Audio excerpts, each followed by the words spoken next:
आद्य परब्रह्म सद्गुरु देव की जय। ओम श्री परमात्मने नमः।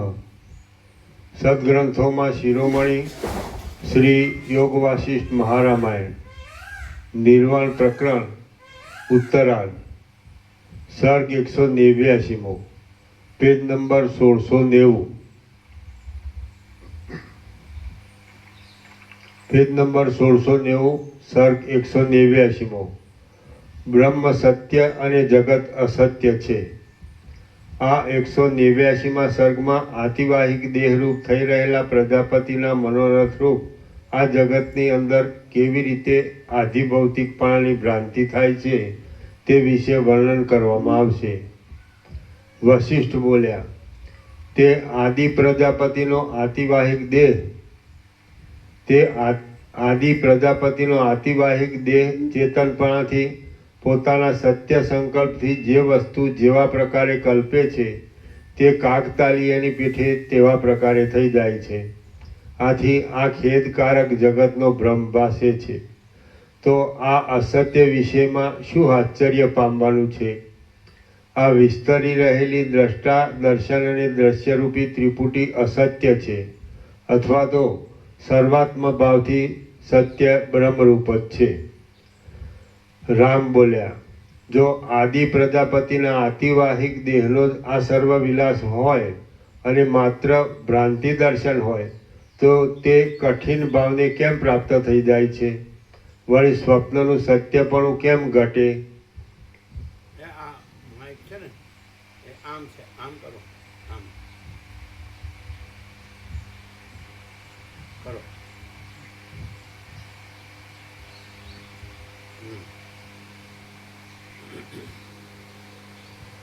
वशिष्ठ बोल्या, आ सर्व आदि प्रजापतिना आतिवाहिक देहना विलासरूप अने भ्रांति मात्र छे अने ते पोतानी मेळे ज सदा अनुभवमां आवे छे।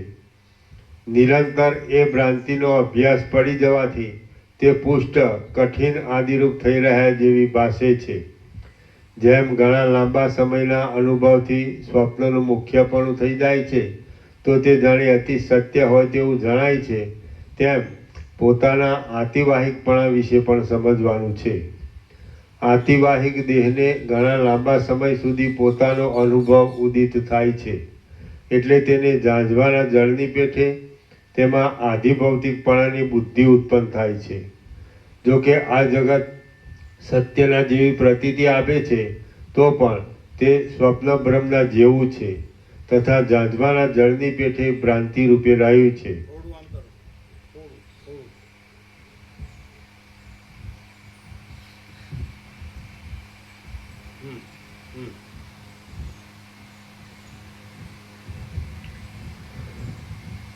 तो पण ते आ जगत सत्यना जेवी प्रतीति आपे छे तो पण ते स्वप्न ब्रह्मना जेवुं छे तथा जांजवाना जळनी पेठे भ्रांति रूपे रह्युं छे। वળી ते असत्य छतां सत्य भाषा करे छे। सर्व वस्तु आतिवाहिक देहरूप कौंसमां मनोमय छे छतां अविवेकी पुरुषो तेमां मिथ्या एवा आधिभौतिक स्थूल भावने सत्यनी पेठे आसक्तिने लीधे स्वीकारी ले छे। अमुक हूँ छूँ, अमुक मारू छे, आ पर्वतो छे, आ आकाश छे अने आ दिशाओ छे ए मिथ्या भ्रम छे। प्रकाशवाळा स्वप्न शैलीनी पेठे ते मिथ्या भाषा करे छे। सर्वना आदिरूप एवा विधातानो आ आतिवाहिक देह भावनाने लीधे आधिभौतिकताने धारण करी ले छे अने पछी पृथ्वी आदि कठिन आकारने धारण करे छे। हूँ ब्रह्मरूप छूँ एवा पोताना चिद्रूप भावने छोड़ी दई चिदाकाश हूँ अमुक मनुष्य आदि देह रूप छूँ अने अमुक पृथ्वी आदि मारामां आधार रूप छे एवी भावनाने बांधी बेसे छे। आम असत्यमां सत्य बुद्धि थवाथी ते जीव भावनाना परथी बंधाई जाय छे अने अनेक भावनाओ करता नाना प्रकारना भावने अनुसरे छे।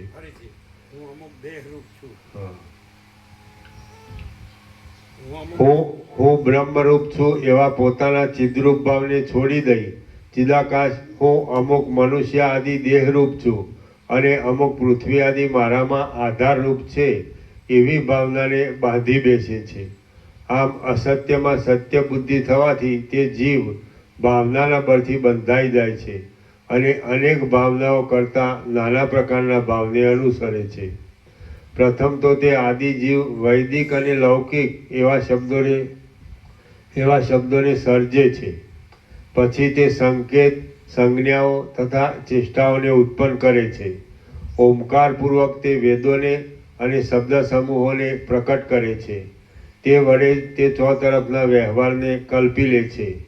મન જે કલ્પના કરે છે તેને તે પ્રમાણે તે અનુભવે છે. જેની અંદર આસક્ત હોય તે તેને કેમ ન દેખે? એ પ્રમાણે આ જગતની ભ્રાંતિ અસત્ય છે છતાં તે પ્રૌઢ રૂપે પ્રતીતિમાં આવે છે. બ્રહ્માથી માંડી ઠેઠ મચ્છરા સુધી તે સર્વને એ ભ્રાંતિ ઘણા લાંબા કાળ સુધી રહેનાર સ્વપ્નની પેઠે અને ઇન્દ્રજાળની પેઠે મિથ્યા ભાષા કરે છે. એવી રીતે આતિવાહિક દેહનું આધિભૌતિકપણું, કઠિનતા આદિ સ્વભાવ ઘટી શકે છે. કોઈ પણ દેશકાળમાં કશી પણ આધિભૌતિકતા છે જ નહીં, પરંતુ આતિવાહિકપણું જ અભ્યાસના યોગે આધિભૌતિક ભાવને ધારણ કરે છે. સૃષ્ટિના મૂળ રૂપ એવા વિધાતામાંથી જ આવો મોહ ઉત્પન્ન થયો છે. તેથી એ સૃષ્ટિરૂપ બ્રહ્મ મિથ્યા છતાં અનુભવમાં આવે છે અને મહાત્મા તત્વવેત્તાઓને પણ પ્રારબ્ધ ક્ષય થતાં સુધી તે પ્રતીતિમાં આવે છે. હે રામચંદ્રજી, ચિદૈકરસ એવા બ્રહ્મને આવી દુર્દશા ક્યાં છે અને કઠિનતા આદિ સ્થૂલ ભાવ પણ ક્યાં છે? આ સર્વ ભ્રાંતિ જ છે, અથવા તો બ્રહ્મ જ પોતે જગત જીવ આદિના આકારે ભાસી રહ્યું છે. શાશ્વત એવા બ્રહ્મ વિના જગતનું બીજું કશું કારણ નથી. કારણ વિના કાર્ય સંભવતું નથી એવા નિયમને લીધે તેવી કલ્પના કરવી પડે ખરી, પરંતુ નિર્વિકાર બ્રહ્મની અંદર કાર્યકારણ આદિ ભાવનો સંભવ જ નથી. તેથી આ જગતનો આકાર ભ્રાંતિ માત્ર જ છે, સત્ય નથી. શ્રી યોગ વાસિષ્ઠ મહારામાયણમાં નિર્વાણ પ્રકરણના ઉત્તરાર્ધનો બ્રહ્મૈક્યતા પ્રતિપાદન નામનો સર્ગ 189મો સમાપ્ત.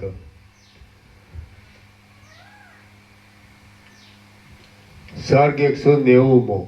બ્રહ્મ જગત રૂપે ભાસે છે. આ 190મા સર્ગમાં ભૂત ભવિષ્યની સર્વ શંકાઓનું યુક્તિ વડે ખંડન કરી જ્ઞાનરૂપ અધિષ્ઠાનમાં કલ્પાયેલ દેહભાવની જ્ઞાનરૂપ અધિષ્ઠાનમાં કલ્પાયેલ જ્ઞેય ભાવની કૌંસમાં દ્રશ્યની શાંતિ મુક્તિ રૂપે પ્રતિપાદન કરવામાં આવશે. વશિષ્ઠ બોલ્યા, જ્ઞાનરૂપ એવા અધિષ્ઠાન ચૈતન્યને જ્ઞેય ભાવની પ્રાપ્તિ થવી તે બંધ કહેવાય છે અને જ્ઞેય ભાવની શાંતિ થઈ જઈ સ્વસ્વરૂપમાં સ્થિતિ થવી તે મોક્ષ કહેવાય છે.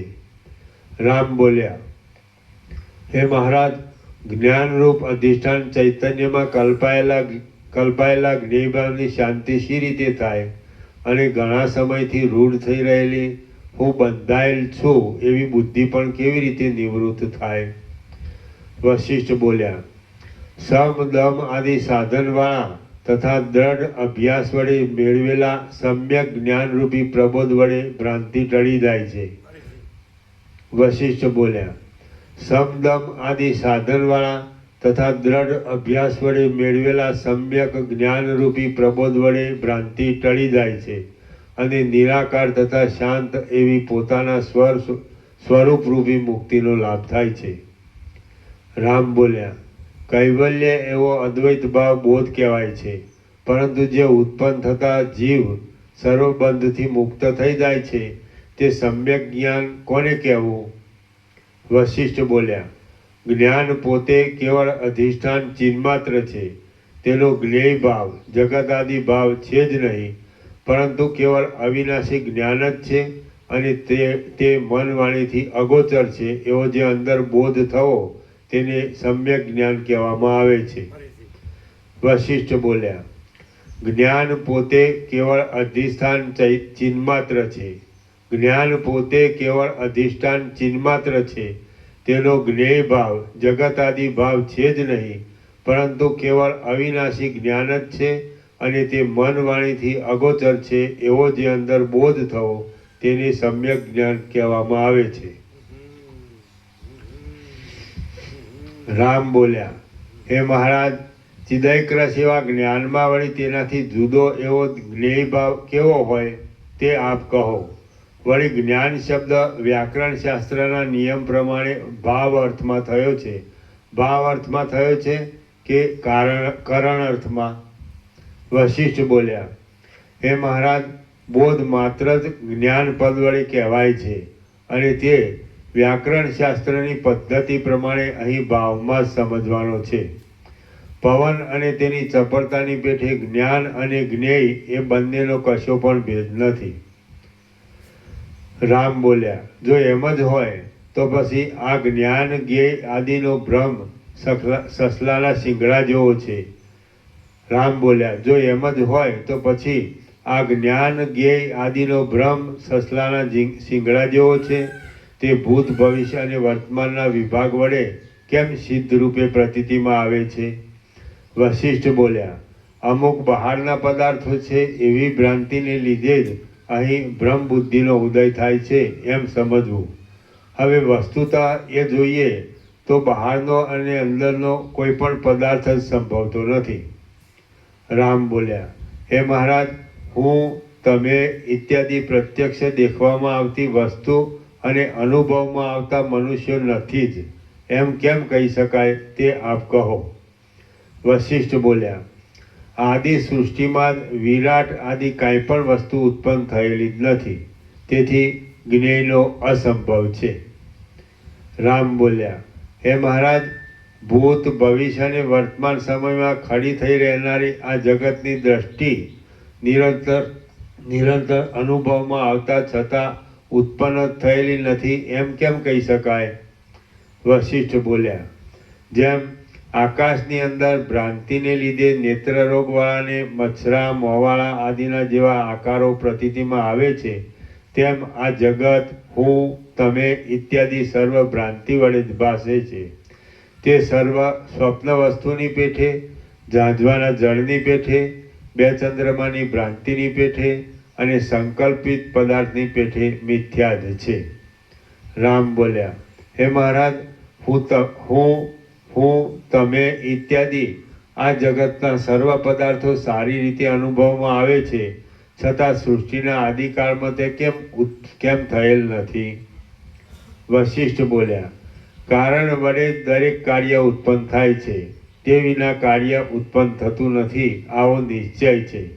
એટલે પ્રલયમાં સર્વનો નાશ થઈ ગયા પછી જગતની ઉત્પત્તિ થવાનું કાંઈ કારણ નથી. રામ બોલ્યા, હે મહારાજ, મહાપ્રલય સમયે અવિનાશી અને જન્મ આદિ વિકારથી રહિત એવું જે બ્રહ્મ તત્વ અવશેષ રહે છે તે જ આ સૃષ્ટિના કારણરૂપ કેમ ન હોય? વશિષ્ઠ બોલ્યા, હે રામચંદ્રજી, જે કાર્ય બીજ રૂપે કારણની અંદર રહેલું હોય તે જ કારણમાંથી ઉત્પન્ન થાય છે, પણ જેમાં બીજ રૂપે નથી હોતું તે તેમાંથી ઉત્પન્ન પણ થતું નથી. ગળામાંથી કાંઈ વસ્ત્ર ઉત્પન્ન થતું નથી. રામ બોલ્યા, મહાપ્રલયને સમયે જગત સૂક્ષ્મ રૂપે બ્રહ્મની અંદર રહે છે અને પાછું તેનાથી ઉત્પન્ન થઈ જાય છે. વશિષ્ઠ બોલ્યા, હે મહાબુદ્ધિશાળી નિર્મળ રામચંદ્રજી, મહાપ્રલય રૂપ અંતના સમયમાં સૃષ્ટિના અસ્તિત્વનો કોણે અનુભવ કર્યો અને સૃષ્ટિ તેમાં કેવા રૂપે રહેલી છે?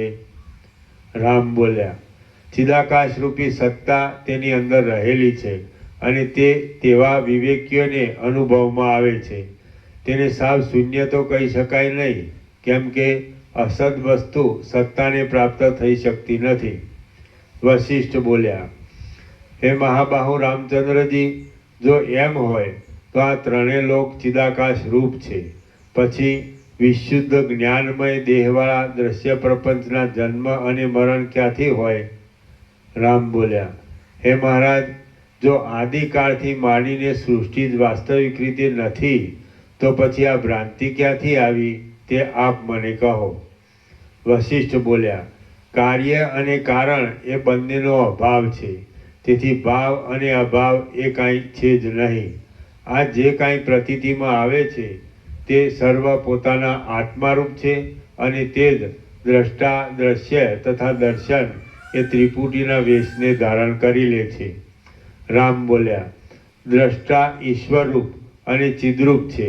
તે યંત્રના જેવા જડ કાર્યકારણ સમૂહને રૂપે કેમ બની જાય? કાષ્ઠ અગ્નિને ક્યારે અને કેમ બાળી શકે? વશિષ્ઠ બોલ્યા, દ્રષ્ટા દ્રશ્ય ભાવને પ્રાપ્ત થતો નથી. તેથી દ્રશ્યના અસંભવને લીધે કેવળ એક દ્રષ્ટા જ ચિદૈક્રસ રૂપ છતાં સર્વરૂપ થઈ રહેલો ભાસે છે. રામ બોલ્યા, અનાદિ અને અનંત એવું ચિન્માત્ર તત્વ દ્રશ્યને અનેક આકારે ઉત્પન્ન કરે છે અને તે વડે જગતનું ભાન થાય છે. પરંતુ પ્રથમ આદિકાળમાં શુદ્ધ ચિન્માત્ર તત્વમાં દ્રશ્યનો સંભવ જ ક્યાં છે? વશિષ્ઠ બોલ્યા, આ કાંઈ પણ દ્રશ્ય કારણના અભાવને લીધે કોઈ દિવસ સંભવતું જ નથી અને દ્રશ્યનો અભાવ હોવાથી ચિદાત્માનું સદા મુક્તપણું તથા અવર્ણ્યપણું જ છે. રામ બોલ્યા, જો એમ જ હોય તો આ અહંકારાદી દ્રશ્ય ક્યાંથી છે? જગતનો અનુભવ પણ ક્યાંથી થાય અને ચલન આદિની પ્રતીતિ પણ કેમ થાય છે? વશિષ્ઠ બોલ્યા, કારણના અસંભવને લીધે પ્રથમ કશું ઉત્પન્ન જ થયું નથી, તો પછી દ્રશ્ય ક્યાં રહ્યું? તેથી એમ સિદ્ધ થાય છે કે સર્વ શાંત પરબ્રહ્મરૂપ છે અને સૃષ્ટિ તો એક ભ્રાંતિ માત્ર જ છે.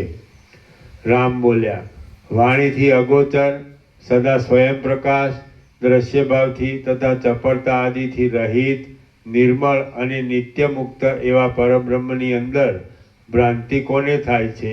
શા કારણથી થાય છે અને કેવા પ્રકારે થાય છે? વશિષ્ઠ બોલ્યા, હે રામચંદ્રજી, કારણના અભાવને લીધે કશી ભ્રાંતિ છે જ નહીં. તમે, હું આદિ સર્વ શાંત નિર્વિકાર પરબ્રહ્મ રૂપ જ છીએ.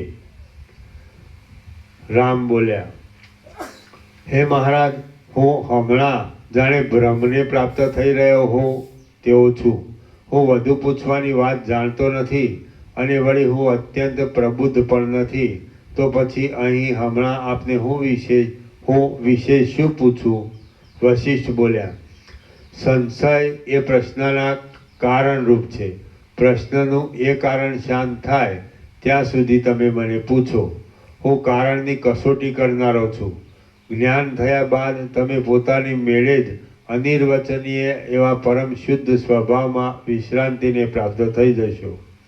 રામ બોલ્યા, હું ધારું છું કે પ્રથમ કારણના અભાવને લીધે સૃષ્ટિ ઉત્પન્ન થયેલી નથી, તો પછી તેને કોને દ્રશ્ય દર્શનની ભ્રાંતિ થાય? વશિષ્ઠ બોલ્યા, કશું કારણ નથી, તેથી સર્વત્ર શાંત એવા પરબ્રહ્મ જ વ્યાપીને રહ્યા છે. આથી કાંઈ પણ ભ્રાંતિ છે જ નહીં, પરંતુ જીવને અજ્ઞાનના અભ્યાસથી વિશ્રાંતિ મળતી નથી. રામ બોલ્યા, અભ્યાસ અને અનભ્યાસ એ બંનેમાં હેતુરૂપ શું છે અને આ અભ્યાસરૂપ ભ્રાંતિ વારંવાર ખડી કેમ થઈ જાય છે? વશિષ્ઠ બોલ્યા, અનંત એવા ચિદાત્માને જીવન મુક્ત દશામાં અનંતપણાને લીધે ભ્રાંતિ છે જ નહીં, પણ અજ્ઞાનના અભ્યાસને લીધે ભ્રાંતિ ખડી થઈ જાય છે. બાકી વસ્તુતઃ સર્વ અવિનાશી એવા મહાચિદાકાશ રૂપ જ છે. રામ બોલ્યા, હે બ્રહ્મન, જો આપણા જેવા જીવનમુક્ત પુરુષોને આ સર્વ જગતનો બ્રહ્મ શાંત બ્રહ્મરૂપ જણાતો હોય તો પછી ઉપદેશ આપવાનું પાત્ર અને ઉપદેશ આપવો ઇત્યાદિમાં અધ્યાત્મશાસ્ત્ર રૂપી આ શબ્દ સંપત્તિની વળી શી જરૂર છે? વશિષ્ઠ બોલ્યા, ઉપદેશ્ય અને ઉપદેશ ઇત્યાદિ રૂપ બ્રહ્મ પોતે જ છે અને તે સદાકાળ પોતાના સ્વરૂપમાં રહેલ છે. એ બોધરૂપ ચિદાકાશની અંદર બંધન કે મોક્ષ નથી એવો નિશ્ચય છે. રામ બોલ્યા, જો સર્વનો અસંભવ જ હોય તો પછી દેશ, કાળ, ક્રિયા અને દ્રવ્યને પોતાના મનથી ભેદ બુદ્ધિ વડે જોનારા અવિવેકીઓને સર્વની સત્તા કેમ પ્રતીતિમાં આવે છે? વશિષ્ઠ બોલ્યા, દેશ, કાળ, ક્રિયા અને દ્રવ્ય જે પોતાના ચિત્તથી ભેદ બુદ્ધિ વડે જોનારા પુરુષોને ભાસે છે તેમાં માત્ર અજ્ઞાન સિવાય બીજી કશી વસ્તુ સત્તા નથી. તો પછી બીજી જગતની સત્તા તો હોય જ ક્યાંથી? રામ બોલ્યા, હે મહારાજ, જ્યારે તત્વદ્રષ્ટિથી દ્વિત્વ એકત્વ આદિનો જ અસંભવ છે, ત્યારે બોધકપણાના કૌંસમાં બોધ આપવાનું પાત્ર અને બોધ કરનાર એ બંનેના અભાવને લીધે તત્વબોધપણું શી રીતે સંભવે? વશિષ્ઠ બોલ્યા, પ્રથમ નહીં સમજાયેલું એવું બ્રહ્મનું સ્વરૂપ અજ્ઞાન ક્ષયરૂપી ફળના આશ્રય વડે બોધના કર્મભાવને પ્રાપ્ત થાય છે. કર્મભાવને એટલે વ્યાકરણ શાસ્ત્રના નિયમ પ્રમાણે ફળ કે જે ધાતુના અર્થરૂપ ગણાય છે તેનો આશ્રય એવું કર્મનું લક્ષણ છે. વશિષ્ઠ બોલ્યા, પ્રથમ નહીં સમજાયેલું એવું બ્રહ્મનું સ્વરૂપ અજ્ઞાન ક્ષયરૂપી ફળના આશ્રય વડે બોધના કર્મભાવને પ્રાપ્ત થાય છે. તેથી જ બોધ શબ્દ પણ ફળને ધારણ કરવારૂપ સકર્મકપણાને ધારણ કરે છે. પરંતુ આ સર્વ વાત તમારા જેવા અજ્ઞાની જીવો માટે નથી.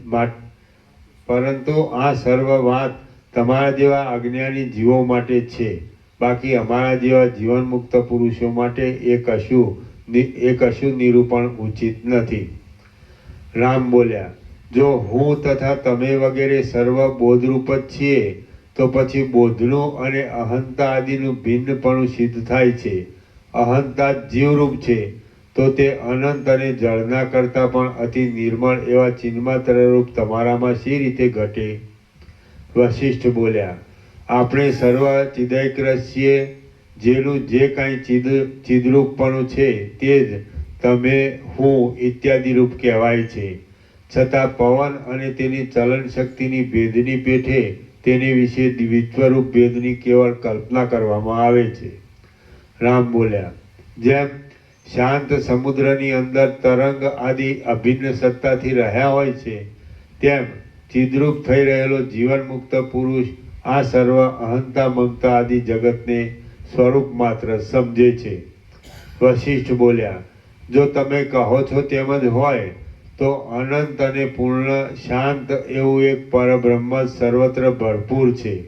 તેમ દ્વિત્વ દ્વૈત ભેદ આદિનો અવકાશ છે એવો અદ્વૈતને હાનિ પહોંચવાળા રૂપી દોષ ક્યાં આવે છે અને તે શી રીતે આવે છે? રામ બોલ્યા, અહીં અહંભાવની કલ્પના કરનાર કોણ છે? કોણ વ્યવહારને ભોગવે છે? અને સર્વ વિષયમાં ભોગતા પણ કોણ છે કે જેને લીધે આ જગતની અનંત ભ્રાંતિ પ્રતીતિમાં આવે છે?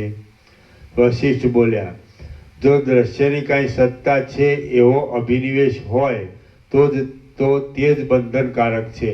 પરંતુ તત્વજ્ઞ પુરુષોની દ્રષ્ટિમાં તે દ્રશ્ય જ સાવ નથી. પોતાનો આત્મા જ પ્રારબ્ધ શેષ ભોગવવા માટે સર્વ વસ્તુના આકારે થઈ જઈ ભાસે છે, આમ તેમનું માનવું હોય છે. તો પછી તેમાં બંધ અને મોક્ષ બંને ક્યાં રહ્યા? રામ બોલ્યા, જેમ દીવાના પ્રકાશથી નીલ પિત્ત આદિ રૂપની પ્રતીતિ થાય છે, તેમ ચિત્ત સત્તાને લીધે જ બાહ્ય ઘટ પટ આદિ પદાર્થોની પ્રતીતિ થાય છે. પ્રત્યક્ષ રૂપે અનુભવમાં આવવાથી બાહ્ય અર્થ સત્ય છે. વશિષ્ઠ બોલ્યા, વિના કારણે આ બાહ્ય વસ્તુરૂપી કાર્યની જે સત્યતા પ્રતીતિમાં આવે છે તે ભ્રાંતિ માત્ર છે. બીજું તેનું કશું સ્વરૂપ નથી અને વસ્તુતઃ તે આત્મારૂપ જ છે. રામ બોલ્યા, સ્વપ્ન સત્ય હોય કિંવા અસત્ય હોય, પણ તે જ્યાં સુધી રહે છે ત્યાં સુધી દુઃખ ઉત્પન્ન કરે છે. તે જ પ્રમાણે આ જગતની ભ્રાંતિ પણ સત્ય હો કે અસત્ય હો, પણ જ્યાં સુધી તે રહે છે ત્યાં સુધી દુઃખ ઉત્પન્ન કરે છે. તો તેની ચિકિત્સાનો કાંઈ ઉપાય છે? વશિષ્ઠ બોલ્યા, જો એ પ્રમાણે જગતની સ્થિતિ સ્વપ્નના જેવી જ હોય તો પછી જગતના પદાર્થોનું સાકારપણું ભ્રાંતિરૂપ જ છે એમ સિદ્ધ થાય છે. રામ બોલ્યા, એમ માનવાથી પણ આપણને શી ઈષ્ટાપૂર્તિ થાય છે? અને વળી સ્વપ્ન આદિમાં પદાર્થોનું સાકારપણું શી રીતે નિવૃત્ત થઈ જાય છે? વશિષ્ઠ બોલ્યા, પૂર્વાપરના વિચારથી જ્ઞાનનો ઉદય થાય છે, એટલે દ્રશ્ય સંબંધી પદાર્થોની સાકારતા સમી જાય છે. સ્વપ્નમાં પણ એવી જ રીતે જાગ્રત થયા પછી સ્વપ્ન સંબંધી પદાર્થોની સ્થૂળ ભાવના નિવૃત્ત થઈ જાય છે. રામ બોલ્યા, પૂર્વાપરના વિચાર વડે જીવન મુક્ત પુરુષની જગત સંબંધી ભાવના ક્ષીણ થઈ ગઈ હોય છે તો તે જગતને કેવા પ્રકારનું દેખે છે અને તેનો આ સંસારરૂપી ગુફાનો ભ્રમ શી રીતે સમી જાય છે? વશિષ્ઠ બોલ્યા, વાસના રહિત થઈ રહેલો જીવન મુક્ત પુરુષ જગતને બાધિત અસદરૂપ આભાસરૂપ ઉત્પન્ન થયેલા સંકલ્પનગર કિંવા ગંધર્વનગરના જેવું અને વરસાદ વડે ધોવાઈ ગયેલા ચિત્રના જેવું દેખે છે. રામ બોલ્યા, તત્વજ્ઞ પુરુષ જગતની સ્થિતિને સ્વપ્નના જેવી સમજે છે. તેની વાસના પાતળી પડી જાય છે અને પદાર્થોના સાકારપણાની ભ્રાંતિ પણ ટળી જાય છે. તો તેને એ પછી શું થાય છે? વશિષ્ઠ બોલ્યા, તત્વજ્ઞ પુરુષ જેમ જ્ઞાનની ઉત્તરોત્તર ભૂમિકામાં જાય છે તેમ તે જ સંકલ્પથી ઊભા થયેલા જગત વિશેની વાસના સમી જાય છે. પછી તે વાસનાથી રહિત થઈને પોતાની નિર્વિક્ષેપ દશામાં રહે છે. રામ બોલ્યા, અનેક જન્મથી રૂઢ થઈ રહેલી અને શાખા પ્રશાખા આદિ વડે વિસ્તારવાળી આ સંસારના બંધનમાં નાખનારી ઘોર વાસના શી રીતે સમી જાય છે? વશિષ્ઠ બોલ્યા, આ દ્રશ્ય ચક્ર ભ્રાંતિ માત્ર સ્વરૂપવાળું છે. તત્વ વસ્તુનું યથાર્થ જ્ઞાન થવાથી તે નિરાકાર રૂપ જણાય છે અને બળેલા વસ્ત્રની પેઠે આભાસ માત્ર દેખાય છે. છેવટે તેના આભાસનો પણ ક્રમથી ક્ષય થઈ જાય છે.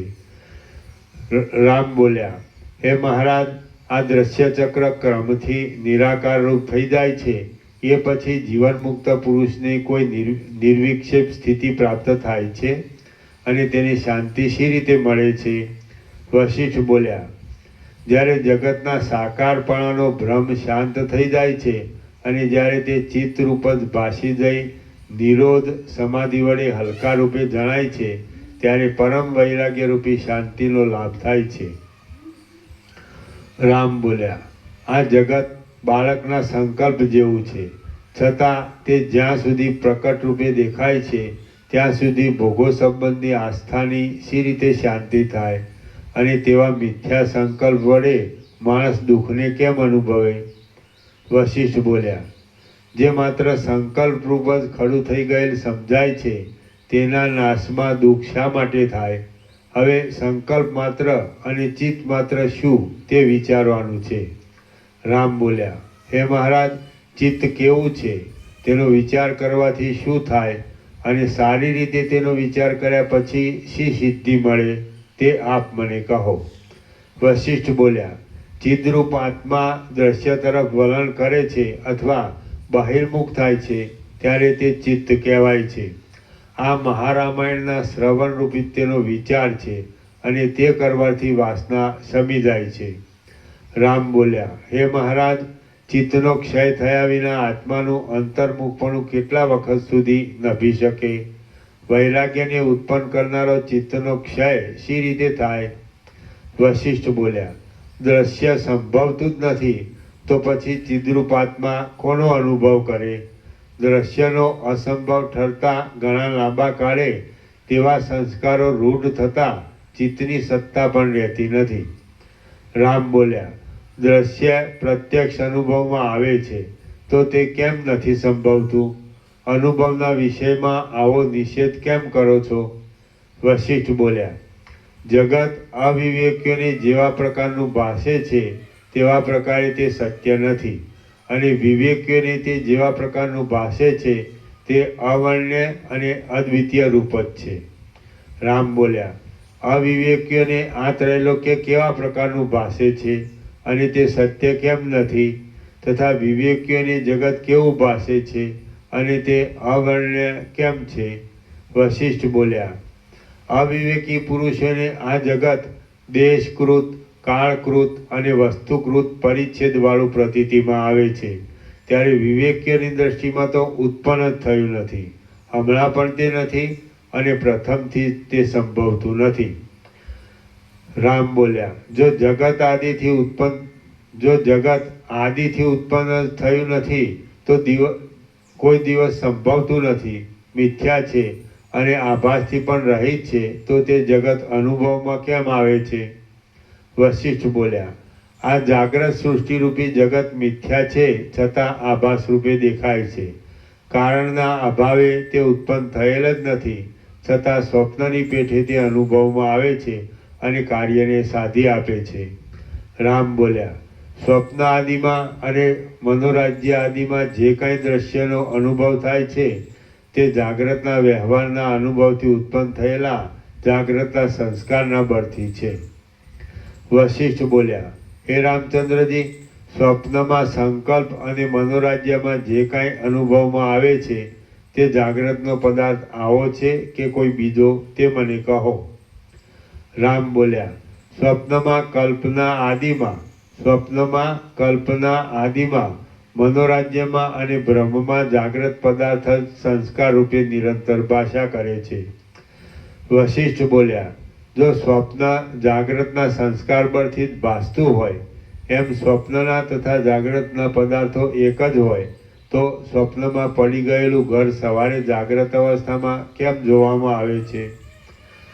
રામ બોલ્યા, જાગ્રતના પદાર્થો સ્વપ્નમાં ભાસે છે એમ નથી. જાગ્રતના પદાર્થો સ્વપ્નમાં ભાસે છે એમ નથી, પરંતુ કાંઈ બીજું જ ભાસે છે અને તે બ્રહ્મ જ છે, આવો આપનો અભિપ્રાય મારા સમજવામાં આવી ગયો.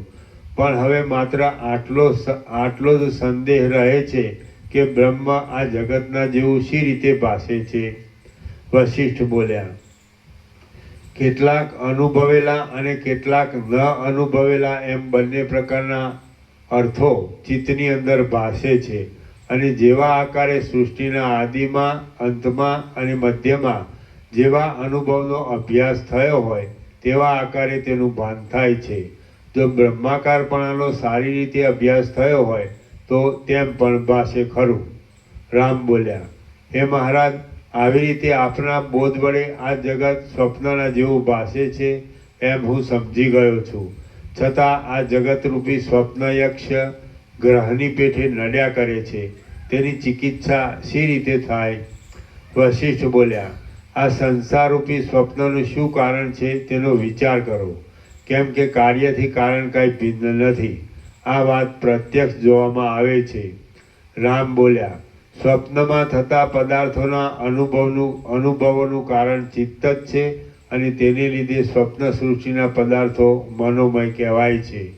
જગત આદિ તથા અંતથી રહિત છે. અધિષ્ઠાન દ્રષ્ટિથી જોતા તે નિર્વિકાર પરબ્રહ્મરૂપ છે, અને આરોપિત દ્રષ્ટિથી જોતા તે નિસાર છે. વશિષ્ઠ બોલ્યા, હે મહાબુદ્ધિશાળી રામચંદ્રજી, ચિત્ત એ એક દ્રશ્ય તરફ બહિર્મુખ થયેલો ચિદાત્મા છે. તેથી એ ચિત્ત મહાચિદાકાશરૂપ તથા ચિદૈક રસ તે જ જાણે જગતના આકારે થઈ રહ્યું હોય એમ સિદ્ધ થાય છે. બાકી સ્વપ્ન આદિ તેનાથી ભિન્ન નથી. રામ બોલ્યા, જેમ શાખા આદિ અવયવોનું અને વૃક્ષરૂપ અવયવોનું ઐક્ય છે, અને તેમાં ભેદનો અવકાશ પણ રહ્યો છે, તેમ ચિત્ત અને જગત એ બંનેમાં ભેદ તથા અભેદ એમ બંને છે, અને નિરઅવયવ બ્રહ્મમાં સમષ્ટિ ચિત્તની એકતા થવી ઘટિત છે. વશિષ્ઠ બોલ્યા, તમારી આ કલ્પના સંભવતી નથી, કેમ કે વિચાર કરીએ તો પ્રથમ કારણના અભાવને લીધે જગત ઉત્પન્ન થયું નથી. આથી સર્વ જન્મ જરા આદિ વિકારથી રહિત એક રસ શાંત પરબ્રહ્મ રૂપ જ છે. રામ બોલ્યા, પરમપદની અંદર સૃષ્ટિ આદિનો ભ્રમ, તેના અંત આદિનો ભ્રમ, ભ્રાંતિ, દ્રષ્ટાપણું અને ભોગતાપણું ઇત્યાદિ કાકતાલીયની પેઠે ખડા થઈ રહેલા છે એમ હું માનું છું. વશિષ્ઠ બોલ્યા, આ સંસારમાં પામર દ્રષ્ટિ, યૌક્તિક દ્રષ્ટિ અને તત્વદ્રષ્ટિ એમ 3 પ્રકારની દ્રષ્ટિઓ છે. તેમાં પાછળની બે દ્રષ્ટિઓથી આગળની એક દ્રષ્ટિનો વ્યાઘાત થઈ જાય છે.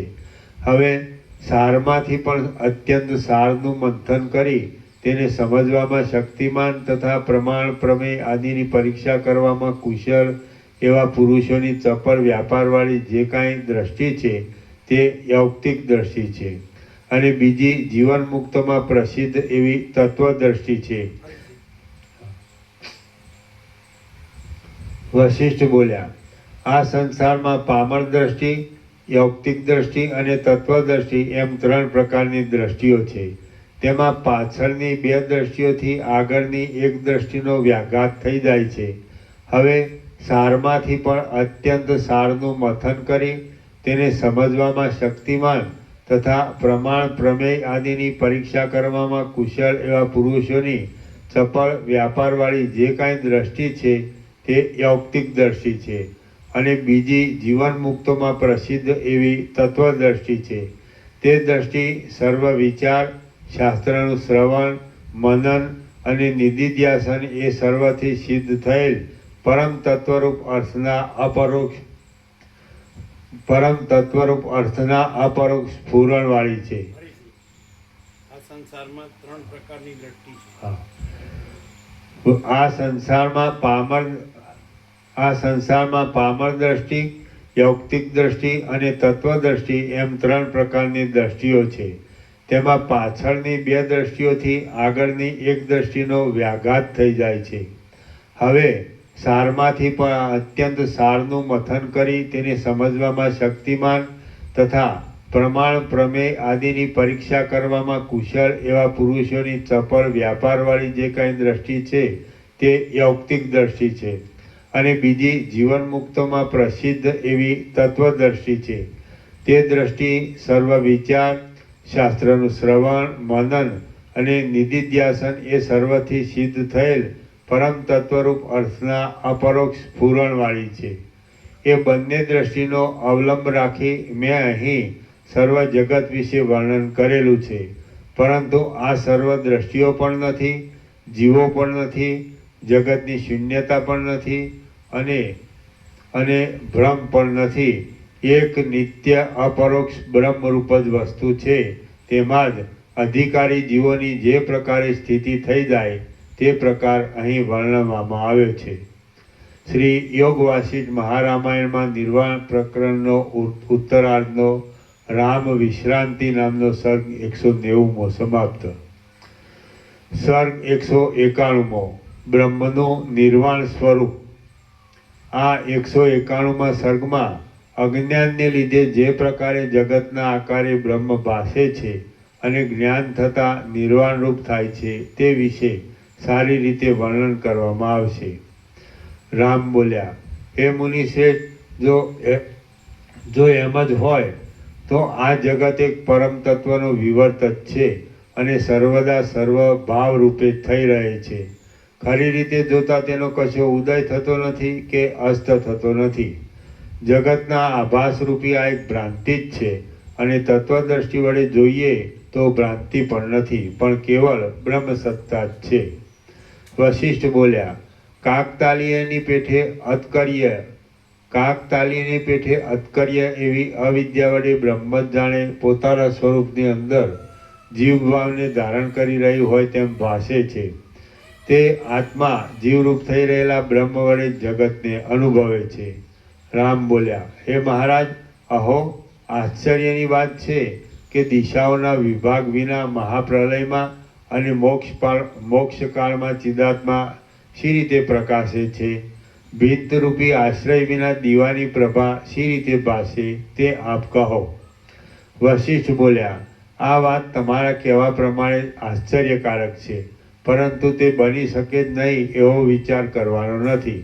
કેમ કે વિચાર કરી જોશો તો જણાશે કે ચિત્ત પ્રકાશ ચિદ્રૂપ એવા સૂર્ય આદિના પ્રકાશને પણ પ્રકાશ આપે છે.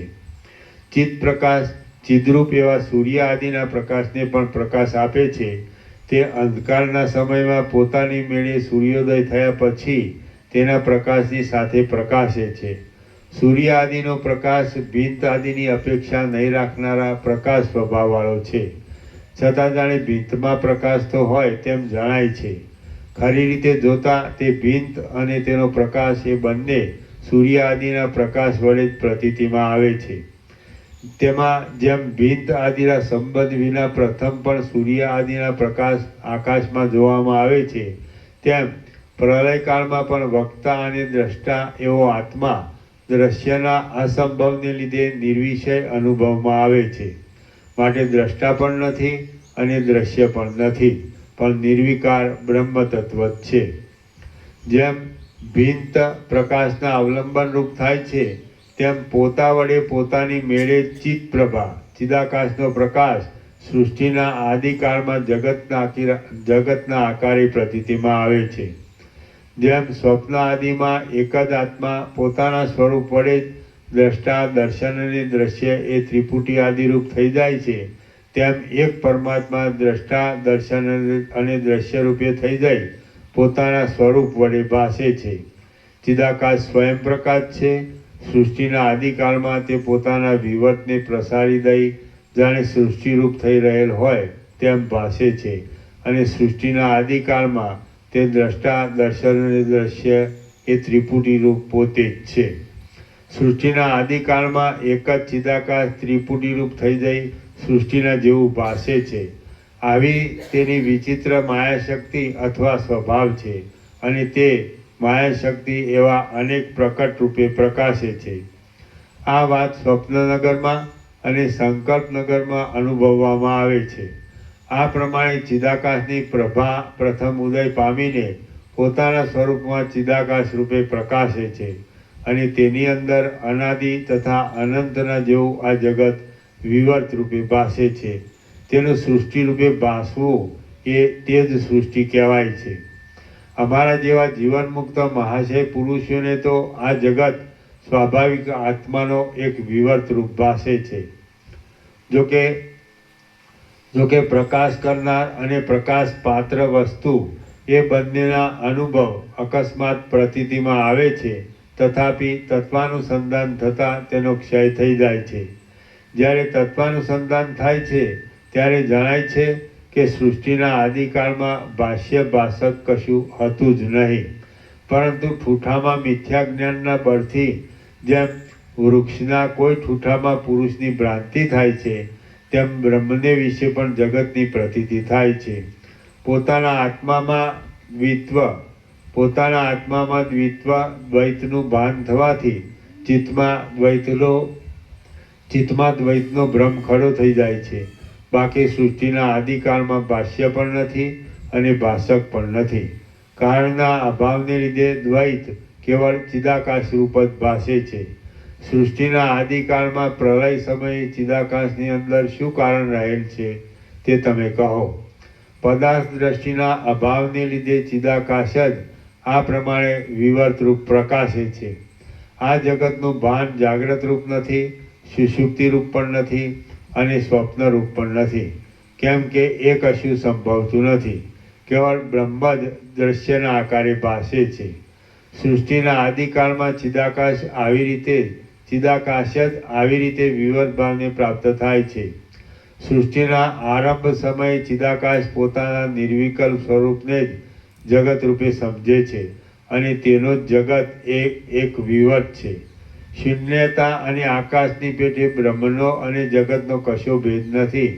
આ મેં બતાવેલા તત્વજ્ઞાનના ઉપાય વડે જ્યાં સુધી આત્મ સાક્ષાત્કાર થાય ત્યાં સુધી નિર્વિકલ્પ દશાનું અવલંબન રાખીને તથા પાષાણ મૌનને ધારણ કરીને નિર્વિકલ્પ સમાધિમાં સ્થિર થઈ રહેવું. આ અનાદિ સંસારમાં વારંવાર ભોગવીને છોડી દીધેલો એવો બાહ્ય વિષયોના સમૂહનો અવિવેકી પામર પ્રાણીઓ ઉપભોગ માટે આગ્રહ કરે તો પણ તમારે તેને ગ્રહણ કરવો નહીં. શ્રી યોગ વાસિષ્ઠ મહારામાયણમાં નિર્વાણ પ્રકરણના ઉત્તરાર્ધનો તત્વાનુસંધાન નામનો સર્ગ 191મો સમાપ્ત. સર્ગ 192મો રામે ગુરુ પાસે કરેલું પોતાના જ્ઞાનનું વર્ણન. આ 192મા સર્ગમાં પ્રબોધને પ્રાપ્ત થઈ ગયેલા શ્રી રામચંદ્રજી આ સર્વ ચિન્માત્ર છે એવા પોતાના પ્રબોધને ગુરુની પાસે વિસ્તારશે કહે છે. રામ બોલ્યા, અહો, આ સંસારરૂપી અનંત આકાશમાં અને તેમાં પણ આ બ્રહ્માંડ રૂપી તેના એક દેશમાં ઘણા લાંબા સમય સુધી અમે આત્માનું સ્વરૂપ નહીં ઓળખતા ભમ્યા. આત્મતત્વ ઓળખાયા પછી આ જગતની ભ્રાંતિ કાંઈ છે જ નહીં, હતી પણ નહીં અને થશે પણ નહીં. આ સર્વ શાંત નિરાલંબ કેવળ વિજ્ઞાન રૂપ જ છે. અનંત ચિદૈક રસ આકાશ રૂપ છે. નિર્વિકલ્પ છે અને રાગથી પણ રહિત છે. અહો આશ્ચર્યની વાત છે કે વાસ્તવ સ્વરૂપ ઓળખવામાં આવે તો આ સર્વ પરમાકાશ રૂપ જ છે, છતાં તે જાણે આપણને સંસાર રૂપે થઈ રહ્યું હોય તેવું જણાય છે. એવી રીતે આ દ્વૈતનું ભાન થઈ જાય છે. એવી રીતે વાસ્તવ સ્વરૂપ ઓળખવામાં આવે તો આ સર્વ ચિદાકાશ રૂપ જ છે, છતાં તે જાણે આપણને સંસાર રૂપે થઈ રહ્યું હોય તેવું જણાય છે. એવી રીતે આ દ્વૈતનું ભાન થઈ જાય છે. આ લોકો અને આ પર્વતો એ સર્વ આભાસ રૂપ જ છે. વસ્તુતઃ જોઈએ તો તે સ્વચ્છ ચિદાકાશ રૂપ છે, છતાં તે જાણે મલિન દ્રશ્યરૂપ હોય તેવું થઈ રહ્યું છે. સૃષ્ટિ આદિમાં, પલ્લોક આદિમાં, સ્વપ્ન આદિમાં અને કલ્પના આદિમાં ચિદાકાશ જ દ્રશ્યના જેવું થઈને ભાસે છે.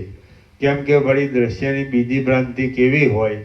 હું સ્વર્ગમાં અથવા નરકમાં રહ્યો છું એવી જો ભ્રાંતિ હોય તો તે ભ્રાંતિને લીધે નરક આદિનો સંબંધ પ્રાપ્ત થાય છે. કેમ કે દ્રશ્ય એ એક ચિદાત્માની કલ્પના રૂપ છે.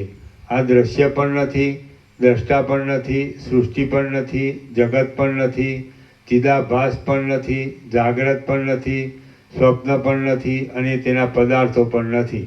જે કાંઈ આ અનિર્વચનીય માયારૂપ પ્રતીતિમાં આવે છે તે પણ મિથ્યા છે. હે મહારાજ, આ ભ્રાંતિનો સંભવ શી રીતે છે એવો તેના કારણનો વિચાર કરવો તે પણ અયુક્ત છે. કેમ કે ભ્રાંતિનો અભાવ અનુભવમાં આવે છે. નિર્વિકાર એવા તત્વજ્ઞાનના પદમાં ભ્રાંતિ સંભવતી જ નથી, અને જે કાંઈ ભ્રાંતિનું જ્ઞાન થાય છે તે પણ પરબ્રહ્મરૂપ છે, તેનાથી કાંઈ જુદું નથી. એક રસ અનાદિ અને અનંત આકાશની અંદર સ્ફટિકની શિલાના ગર્ભની અંદર અને અનાદિ તથા અનંત એવા એક રસ નિર્વિકાર પરમપદની અંદર બીજી વસ્તુ જ નથી. એ ભેદની કલ્પના કરનાર ક્યાંથી હોય? ભ્રાંતિનો અનુભવ સ્વપ્નમાં થતાં પોતાના મરણના જેવો મિથ્યા છે. જે અજ્ઞાન કિંવા ભ્રાંતિ છે તે તત્વજ્ઞાન થતાં સમી જાય છે. જેમ જાજવાનું જળ, ગંધર્વનગર અને બે ચંદ્રની ભ્રાંતિ વિચાર કરતાં જોવામાં નથી આવતી, તેમ આ અવિદ્યાનો ભ્રમ પણ તત્વ વિચાર કરતાં પણ જોવામાં આવતો નથી. બાળકને દેખાતા વેતાલની પેઠે જગતની ભ્રાંતિ જાગ્રત અવસ્થામાં પ્રત્યક્ષ દેખાય છે તો પણ તે યથાર્થ નથી. તે અવિચાર વડે જ રૂઢ થઈ રહેલી છે અને વિચાર વડે સમી જાય છે. હે મહારાજ, આ ભ્રાંતિ ક્યાંથી થઈ એવો પ્રશ્ન અહીં ઘટતો જ નથી. કેમ કે સત્ય વસ્તુનો જ વિચાર કરવાથી લાભ થાય છે, પરંતુ મિથ્યા વસ્તુનો વિચાર કરવાથી કાંઈ લાભ થતો નથી. જગતના મૂળરૂપ જે અજ્ઞાન છે તે પ્રામાણિક વિચાર વડે જોતા છતાં દેખાતું નથી. તે મિથ્યા જ છે અને તેનો અનુભવ થવો એ એક ભ્રમ છે. શ્રુતિ આદિ પ્રમાણ વડે સારી રીતે વિચાર કરતાં જણાયું છે કે પરિચ્છિન્ન એવી દ્રશ્ય વસ્તુ છે જ નહીં. તે વસ્તુ તો આકાશ પુષ્પ અને સસલાના શિંગડા જેવી મિથ્યા છે. તો તે મિથ્યા વિચારો કરવાથી શી રીતે મળે? વાંજળીના પુત્રના જેવો મિથ્યા આ દ્રશ્ય પ્રપંચ સર્વ પ્રકારે વિચાર કરતા છતાં કોઈ પણ પ્રમાણથી સિદ્ધ થતો નથી. તેની સત્તાવળી કેવી હોય? માટે કોઈ પણ દેશ કાળમાં કશી પણ ભ્રાંતિ સંભવતી નથી. આ સર્વ નિરાવરણ આવરણથી રહિત વિજ્ઞાન ગંધ રૂપ જ છે અને તે જ સર્વત્ર પ્રસરી રહેલું છે.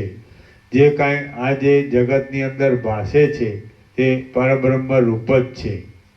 એ પરબ્રહ્મ નિરતિશય આનંદ વડે પરિપૂર્ણ સ્વસ્વરૂપમાં જ પૂર્ણપણે રહેલ છે.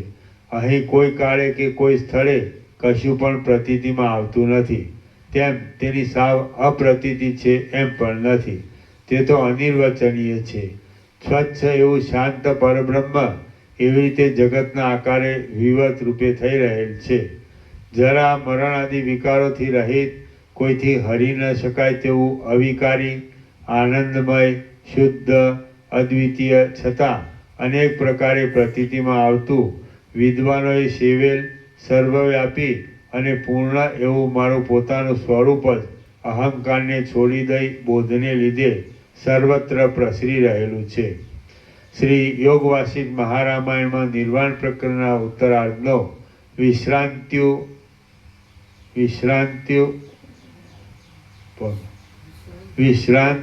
ઉપગમ વર્ણન નામનો સર્ગ 192મો સમાપ્ત. સર્ગ 193મો રામની વિશ્રાંતિ. આ 193મા સર્ગમાં પ્રબોધને લીધે ક્ષણવારમાં અજ્ઞાનરૂપી નિદ્રાનો ક્ષય થઈ જવાથી સર્વ દ્વૈત પ્રપંચથી રહિત નિત્ય આત્મામાં પોતાની સ્થિતિ થયાનું શ્રી રામચંદ્રજી વર્ણન કરશે. રામ બોલ્યા, આદિ મધ્ય અને અંતથી રહિત જે પરમપદને દેવતાઓ અને ઋષિઓ પણ જાણતા નથી તે જ તત્વ આ દ્રશ્યના આકારે ભાસે છે. બાકી જગત પણ ક્યાં છે અને દ્રશ્યતા પણ ક્યાં છે? દ્વૈત અદ્વૈતના અનુસંધાનમાં મનની અંદર જે ભેદ ઉત્પન્ન થયા કરે છે અને તેથી વાક્યોના જે વ્યવહારો, સંદેહો અને ભ્રમો થાય છે તેમનું અમારે કશું પ્રયોજન નથી. અમને તો આ સર્વ શાંત, સર્વના આદિરૂપ અને નિર્વિકાર પરબ્રહ્મ રૂપે જ ભાસે છે. જેમ આકાશની અંદર મચ્છરામોવાળા આદિના જેવા આકારોની અને ગંધર્વનગર આદિની પ્રશાંત આભાસરૂપ સ્થિતિ હોય છે, તેમ ચિદાકાશની અંદર આ વિશાળ ત્રૈલોક્યનું ભાન થાય છે. વસ્તુતઃ જોતા તે ચિદાકાશરૂપ છે. જેમ આકાશની અંદર આકાશપણું રહેલું છે, પાષાણમાં પાષાણપણું રહ્યું હોય છે અને જળની અંદર જળભાવ રહ્યો હોય છે, તેમ ચિદૈકરસ બ્રહ્મની અંદર જગતનો ભાવ રહ્યો છે. અહંકાર આદિ સહિત આ જગતરૂપી દ્રશ્ય દિશાઓમાં અને આકાશમાં અસંખ્યપણે વિસ્તારવાળું છે, છતાં પણ મહાચૈતન્યની અંદર શૂન્યતા રૂપે જ રહેલું છે. તે શાંત ચિદાકાશ રૂપ જ છે એમ તમે સમજો. વિમૂઢ થઈ રહેલા જીવને અપરિમિત અનંત ઉદયવાળા પરબ્રહ્મનો અપરોક્ષ અનુભવ થાય છે. એટલે પછી આ સંસારરૂપી પિશાચ સ્ફૂરતા છતાં પણ સમી જાય છે. જેમ તરંગનો ભેદ જળની અંદર ગલિત થઈ જાય છે, તેમ જળ જેવો દેખાતા છતાં જળ ભાવથી રહિત એવો તત્વજ્ઞ પુરુષ વ્યવહારવાળો હોય તો પણ તેના ભેદનો ભ્રમ નિશેષ ગળી જાય છે. આધ્યાત્મિક આદિ 3 પ્રકારના તાપની ખાણરૂપ એવો અજ્ઞાનરૂપી સૂર્ય જ્યારે ક્યાંય જતો રહે છે ત્યારે સંસારનો સત્તારૂપી દિવસ અસ્તને પ્રાપ્ત થઈ જાય છે. તે જ મોક્ષ સુખની વિશ્રાંતિના કારણરૂપ રાત્રિનો ઉદય સમજવો. ભાવ અભાવમાં, કાર્યોમાં, જરામરણમાં અને જન્મમાં જ્યાં સુધી પ્રારબ્ધનો વેગ રહે છે ત્યાં સુધી તત્વજ્ઞ જીવનમુક્ત પુરુષ વ્યવહારના વિક્ષેપમાં રહે છે, છતાં તેનાથી લિપ્ત થતો નથી. અહીં અવિદ્યા પણ નથી, ભ્રાંતિ પણ નથી, સુખનો ઉદય પણ નથી અને દુઃખ પણ નથી. વિદ્યા, અવિદ્યા, સુખ, દુઃખ એ સર્વ નિર્મળ પરબ્રહ્મ રૂપ જ છે. આ સર્વ દ્રશ્યનું સ્વરૂપ ઓળખવામાં આવે તો તે નિર્મળ બ્રહ્મરૂપ જ છે. આમ તત્વવેત્તાની દ્રષ્ટિમાં અજ્ઞાત એવી બ્રહ્મ સિવાય કાંઈ વસ્તુ જ નથી. હું હવે પ્રબુદ્ધ થઈ ગયો છું અને મારી સર્વ પ્રકારની અજ્ઞાન દ્રષ્ટિઓ શાંત થઈ ગઈ છે. તેથી હું આ ત્રણેય લોકમાં શાંત અને સર્વત્ર સમાનતાથી રહેલ એવા ચિદાકાશ રૂપ જ દેખું છું. સારી રીતે ઓળખવામાં આવે તો આ સર્વ કેવળ બ્રહ્મરૂપ જ છે. પ્રથમ મેં મારું સ્વરૂપ ઓળખ્યું ન હતું તો પણ હું બ્રહ્મરૂપ જ હતો. હવે તો આત્મ સ્વરૂપ ઓળખાયું છે અને હું તેમાં સ્થિર થઈ રહ્યો છું. જેમ આકાશ શૂન્યતાના, શાંતતાના અને એકતાના અધિષ્ઠાન રૂપ છે, તેમ નિર્વિકાર અને આભાસથી પણ રહિત એવું બ્રહ્મ જ જ્ઞાન, અજ્ઞાન ઇત્યાદિ સર્વ વસ્તુરૂપ છે. હું જ્ઞાનને લીધે નિર્વાણ રૂપ થઈ રહ્યો છું, નિઃશંક થઈ રહ્યો છું, નિષ્કામ થઈ રહ્યો છું. ચિત્તમાં નિર્વિક્ષેપ આત્મસુખને જ એક ધારા પ્રવાહ રૂપે ધારણ કરી રહ્યો છું અને નિરંતર યથાસ્થિત અનંત આત્મ સ્વરૂપમાં જ હું સ્થિર થઈ રહ્યો છું. આમ પ્રબોધને પ્રાપ્ત થઈ ગયેલા હું સર્વના આત્મારૂપ બ્રહ્મની અંદર કેમ કેમ સ્થિતિ ન રાખવું? હું જ સર્વના આનંદ દેવી સર્વ વસ્તુરૂપ છું અથવા કશારૂપ નથી, પરંતુ અત્યંત શાંત છું. આ સર્વ કાંઈ છે જ નહીં, સદરૂપ એક હું જ છું, અથવા તો દેશ કાળ આદિ આધારની અપ્રસિદ્ધિને લીધે હું ક્યાંય પણ નથી. અહો, આ કેવી આશ્ચર્યકારક શાંતિ છે! જે કાંઈ જાણવા યોગ્ય હતું તે મેં જાણ્યું. બીજા અવિવેકીઓને દુષ્પ્રાપ એવું મોક્ષ સુખ પણ મેં મેળવ્યું. આ સમસ્ત વસ્તુઓનો સમૂહ મારી દ્રષ્ટિમાં બિલકુલ જ નથી. છેવટના સાક્ષાત્કાર વડે પ્રબોધને ઉત્પન્ન કરનારું આત્મ સ્વરૂપ મને ઓળખાયું છે, અને તેને વિશે જન્મ મરણ આદિ દુઃખોનું નામ પણ નથી. શ્રી યોગ વાસિષ્ઠ મહારામાયણમાં નિર્વાણ પ્રકરણના ઉત્તરાર્ધનો વિશ્રાંતિ કથન નામનો સર્ગ 193મો સમાપ્ત. સર્ગ 194મો. રામનું પોતાના જ્ઞાન અનુસાર ગુરુની પાસે કથન. આ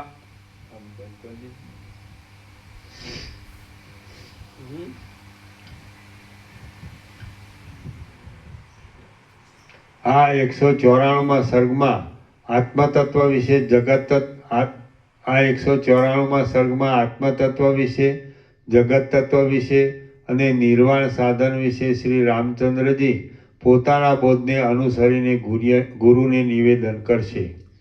રામ બોલ્યા, સર્વ જીવોના સર્વે ભાવો વિશે જ્યારે જ્યારે જે ભોગના નિમિત્ત વડે સ્વયં પ્રકાશ ચિદાત્મા જેવા જેવા વિવર્તને ધારણ કરી લે છે, તેવા તેવા વિવર્તને પોતે નાના પ્રકારના ભોગતા રૂપે જીવોના આકારે અનુભવે છે.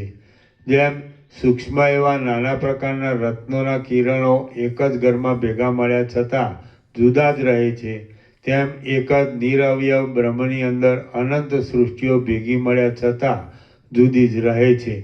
કેમ કે તે નિરવયવ બ્રહ્મની અંદર તાદાત્મ્યના અધ્યાસથી જ રહેલી છે. જેમ એક જ ઘરની અંદર નાના પ્રકારના રત્નોનો ઘાટો કિરણ સમૂહ એકબીજાને સંકળાશ ન થાય તેમ પ્રવેશ કરે છે અને ગતિ કરે છે, તેમ એક જ પરમાત્માની અંદર પ્રત્યક્ષ અને પરોક્ષ એવો જગતરૂપી કિરણ સમૂહ એકબીજાને પરસ્પર સંકળાશ ન થાય તેમ પ્રવેશ કરે છે અને ગતિ કરે છે. જેમ પ્રકાશતા એવા અનેક દીવાઓનો અનુભવ કેટલાક દેખતા માણસોને થાય છે અને કેટલાક આંધળા માણસોને નથી પણ થતો, તેમ આ આત્મપ્રકાશ વડે પ્રકાશિત એવી અનેક સૃષ્ટિઓનો અનુભવ કેટલાકને સમાન કર્મ વાસના આદિના યોગે પરસ્પર થાય છે અને કેટલાકને નથી પણ થતો. જેમ તરંગોના ક્રીડા કરવાના સ્થાનરૂપ સમુદ્રને વિશે જળના પ્રત્યેક અવયવની અંદર લવણ આદિ રસ રહેલો હોય છે, તેમ આ જગતને વિશે પ્રત્યેક પરમાણુની અંદર બધો દ્રશ્ય પ્રપંચ રહ્યો છે, પરંતુ વસ્તુતઃ જોતા સૃષ્ટિઓ પણ નથી અને તેનો ક્રમ પણ નથી. જેમ પ્રત્યેક જળના પરમાણુમાં જળ પરમાણુનો રસ રહ્યો હોય છે, તેમ ચિદૈક રસ પરમાત્માની અંદર સૃષ્ટિના આધારની પરંપરાઓ સર્વથા સર્વત્ર નિરંતર રહેલી છે. તેની સંખ્યા ગણવા કોણ સમર્થ થઈ શકે? જેમ કોઈ સ્થળે કે કોઈ કાળે શબ્દ ભેદ વિના અવયવીથી અવયવીપણું ભિન્ન હોતું નથી, તેમ પરબ્રહ્મની અંદર કલ્પાયેલી સૃષ્ટિ શબ્દભેદ વિના તેનાથી જુદી નથી. એક જ આત્મા માયા વડે અનંતરૂપ થઈ જાય છે, તેથી તે જ પોતાને જગતનું અધિષ્ઠાન છે. કારણના અભાવને લીધે તે ઉદય અસ્તને પ્રાપ્ત થતો નથી. જેમ સૂર્યની પ્રભા ઘટપટ આદિના પ્રકાશને ઉજાસને ઉત્પન્ન કરે છે, તેમ સ્ફૂર્તિ રૂપે પ્રકાશથી ચૈતન્ય શક્તિ જાણવા યોગ્ય વસ્તુનું અખંડ જ્ઞાન ઉત્પન્ન કરે છે. આમ છતાં તે અકર્તા છે. સર્વ વસ્તુઓની તૃષ્ણાનો ક્ષય થઈ જાય છે એટલે તત્વજ્ઞાન થાય છે. એ તત્વજ્ઞાનથી દ્રશ્ય બાધિત થઈ જાય છે અને તૃષ્ણાની સમાપ્તિ આવી જાય છે. આમ આત્મા પોતાની મેળે જ દેહાદિ ક્ષણિક વસ્તુના તાદાત્મ્યના અધ્યાસથી રહિત થઈ જાય છે. આવી નિર્વિક્ષેપ સ્થિતિને સમાધિરૂપ અને નિર્વાણરૂપ કહેવામાં આવે છે. બુદ્ધિની જળ વૃત્તિ વડે બોધરૂપ આત્માનો બોધ સાક્ષાત્કાર થતો નથી. બુદ્ધિની જળ વૃત્તિ વડે બોધરૂપ આત્માનો બોધ થતો નથી. વળી આત્મા પોતે જ બોધરૂપ છે, તે બુદ્ધિ વડે જ બોધને પ્રાપ્ત થાય એ વાત અસંભવિત હોવાથી બંધ બેસતી નથી. વળી બોધરૂપ આત્મા પોતે જ કેમ બોધ્ય પોતાના કર્મરૂપ બને, એટલે તે પક્ષ પણ અઘટિત જેવો છે. એવો પ્રબુદ્ધ આત્મા પોતે જ બોધરૂપ છે અને અજ્ઞાનના યોગે તે સુષુપ્તિના જેવી અવસ્થામાં રહ્યો હોય છે. મધ્યાહન સમયે જેમ બધું ઝાકળ ખસી જાય છે એટલે સૂર્યનો તડકો બરાબર પ્રકાશે છે, તેમ અજ્ઞાનરૂપી ઝાકળ ખસી જાય છે એટલે દેશકાળ આદિનો વસ્તુતઃ અભાવ છતાં તે પોતે પોતાની મેળે જ પ્રકાશી નીકળે છે. સર્વ લૌકિક અને પારલૌકિક કર્મફળની તૃષ્ણાથી રહિત થઈ ગયેલા અને પ્રબોધને લીધે શાંત ઈચ્છાવાળા થયેલા સત્પુરુષો ઈચ્છા કરતા નથી, તો પણ તેમને નિર્વાણની પ્રાપ્તિ થાય છે. મોહરૂપી નિદ્રામાંથી જાગ્રત થયેલો, આત્મામાં જ આરૂઢ થઈ રહેલો, ધ્યાનાવસ્થિત અને પોતાના શુદ્ધ સ્વભાવમાં જ કેવળ સ્થિર થઈ રહેલો તત્વજ્ઞ પુરુષ કશું ગ્રહણ કરતો નથી, તેમ કશાનો ત્યાગ પણ કરતો નથી. જીવન મુક્ત પુરુષ મનના મનન વડે યુક્ત હોય છે, તો પણ તેને કર્મયોગમાં આસક્તિ હોતી નથી. આથી તે મનના મનનથી માન વિનાનો રહે છે અને સર્વને યથાસ્થિતપણે સાક્ષી રૂપે જોયા કરે છે. તે દીવાની પેઠે પ્રકાશ આપતો હોવા છતાં નિષ્ક્રિય છે.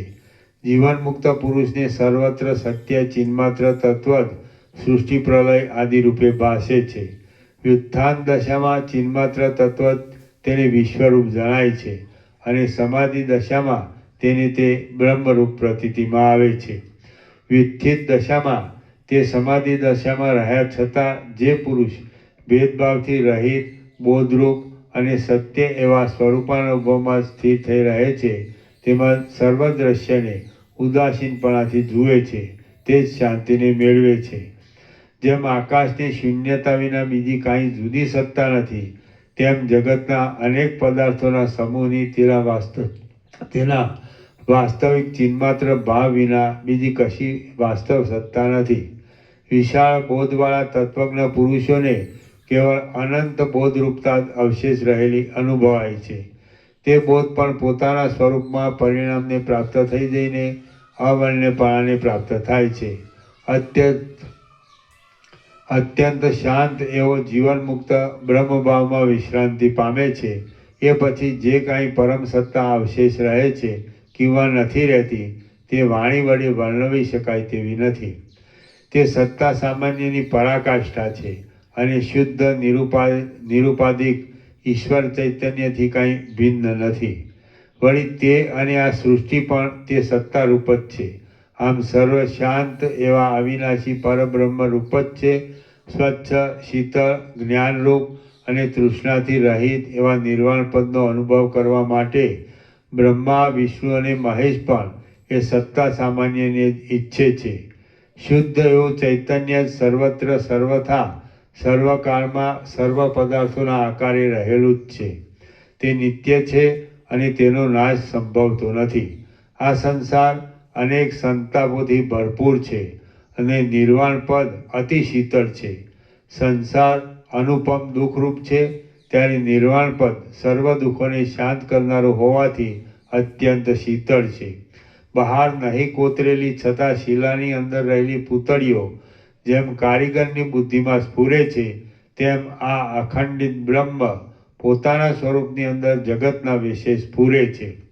જેમ જળાશયની અંદર રહેલો તરંગોનો સમૂહ તેમાં સ્ફુર્યા કરે છે, તેમ અવિનાશી ચિદ્રૂપ તત્વ પોતે જ અન્નમય આદિ કોષમાં તથા બ્રહ્માંડ મંડળની અંદર અનેક દ્રશ્ય આદિના આકારે થઈ જઈ સ્ફુરિત થાય છે.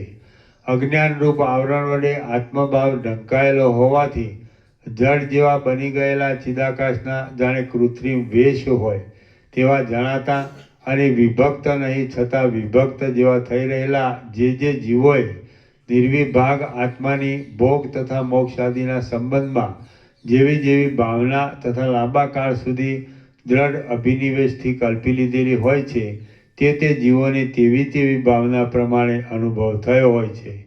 જેમ સ્વપ્નમાંથી જાગી ગયેલા પુરુષને પોતાના બંધુનું સ્વપ્નમાં મૃત્યુ કે જીવન પ્રતીતિમાં આવે છે, તો પણ જાગ્યા પછી તેમાં તેને સત્યતાની પ્રતીતિ થતી નથી, તેમ તત્વજ્ઞ પુરુષને દ્રશ્યમાં સત્યપણાની ભ્રાંતિ થતી નથી. જે કાંઈ આ દ્રશ્ય આદિ છે તે સર્વ શાંત પરમાનંદમય પરબ્રહ્મરૂપ જ છે. આમ જો અંદર સમજવામાં આવે કે ભાવના કરવામાં આવે તો પછી બ્રહ્મની ઉત્પત્તિ જ ક્યાંથી થાય? દેહના સંબંધથી અનુભવાતા ભોગો વિશે તથા તેના ઉપાય વિશે જો યથાર્થ રીતે જ્ઞાનનો ઉદય થાય છે તો સ્વપ્નની પેઠે જ વૈરાગ્ય થાય છે. વૈરાગ્યથી જ્ઞાનની વૃદ્ધિ થાય છે અને જ્ઞાનથી વૈરાગ્યની વૃદ્ધિ થાય છે. એ બંને ભિન્ન અને તેના પરના પ્રકાશની પેઠે પરસ્પર એકબીજાને ઉપકારી છે. જે જ્ઞાન વડે વૈરાગ્ય થાય તે જ ખરું જ્ઞાન છે. બાકી જે વડે ધન, સ્ત્રી, પુત્ર આદિનો વધારો થતો રહે છે તે તો જડતા જ વધી છે એમ સમજવું. જે જ્ઞાન વડે વૈરાગ્ય થાય તે જ ખરું જ્ઞાન છે. બાકી જે વડે ધન, સ્ત્રી, પુત્ર આદિનો વધારો થતો રહે છે તે તો જડતા જ વધી છે એમ સમજવું. તૃષ્ણાથી રહિત થઈ જવું તે જ ખરું જ્ઞાન છે. બાકી જેમાં વિતૃષ્ણપણું વૈરાગ્ય નથી તે પાંડિત્ય તો મૂર્ખતા જ છે. પરસ્પર વૃદ્ધિ પામેલા જ્ઞાન અને વૈરાગ્ય વસ્તુતઃ અસત્ય જ છે. તેથી ચિત્રમાં આલેખેલા અગ્નિની પેઠે તે પોતાનું કાર્ય કરી શકતા નથી, માટે તે નહીં જેવા જ છે એમ માનવાનું નથી. તે પાંડિત્ય તો મૂર્ખતા જ છે. પરસ્પર વૃદ્ધિ પામેલા જ્ઞાન અને વૈરાગ્ય વસ્તુતઃ અસત્ય જ છે. તેથી ચિત્રમાં આલેખેલા અગ્નિની પેઠે તે પોતાનું કાર્ય કરી શકતા નથી, માટે તે નહીં જેવા જ છે એમ માનવાનું નથી. કેમ કે જ્ઞાનની તથા વૈરાગ્યની નિરતિશય સંપત્તિ એ જ મોક્ષ કહેવાય છે. અને તેવા અનંત શાંત પદમાં સ્થિતિ રાખનાર પુરુષને પછી શોક કરવાનો સમય આવતો નથી. જે કંઈ જાણવાનું હતું તે સર્વ જાણ્યું, જે છોડવાનું હતું તે છોડ્યું, જે કરવાનું હતું તે કર્યું, અને જે જોવાનું હતું તે સર્વ જોયું. જે કંઈ છે તે સર્વ શાંત, આદિરૂપ અને નિર્વિકાર એવા પરબ્રહ્મ રૂપ જ છે. આત્મારામ કૌંસમાં પોતાના આત્મામાં જ રમી રહેલા આત્મારામ, શાંત, તૃષ્ણાથી રહિત અને નિરહંકાર એવા જીવનમુક્ત પુરુષની સ્થિતિ આકાશના જેવી નિર્મળ તથા નિસંકલ્પ છે. આત્મારામ પોતાના આત્મામાં જ રમી રહેલા આત્મારામ, શાંત, તૃષ્ણાથી રહિત અને નિરહંકાર એવા જીવનમુક્ત પુરુષની સ્થિતિ આકાશના જેવી નિર્મળ તથા નિસંકલ્પ છે. જેમ કોઈ પાંજરામાં પૂરાયેલો સિંહ ઊભો થઈને પોતાના પુરુષાર્થથી પાંજરાને તોડી નાખે છે, તેમ હજારોમાંથી કોઈ પરાક્રમી વિરલ નર જ જાગ્રત થઈ જઈને વાસનાઓના સમૂહરૂપી ઝાડને તોડી નાખે છે. જેમ શરદ ઋતુમાં વાદળા પોતાની મેળે શમી જાય છે, તેમ આત્મપ્રકાશને પ્રાપ્ત થયેલો શુદ્ધ અને અંતરપ્રકાશવાળો તત્વવેતા પુરુષ પોતાની મેળે શાંતિ પામે છે. જેણે જાણવાનું જાણી લીધું છે, જે સંકલ્પથી રહિત થઈ ગયો છે, જેનું હૃદય સંકલ્પોનું ઉલ્લંઘન કરી રહ્યું છે અને જે વાસનાથી પણ રહિત છે એવો જીવનમુક્ત પુરુષ પવનની પેઠે નિઃસંગપણે વ્યવહાર કર્યા કરે છે અથવા તો વ્યવહાર ન કરતા સમાધિમાં વિશ્રાંત થઈ રહે છે.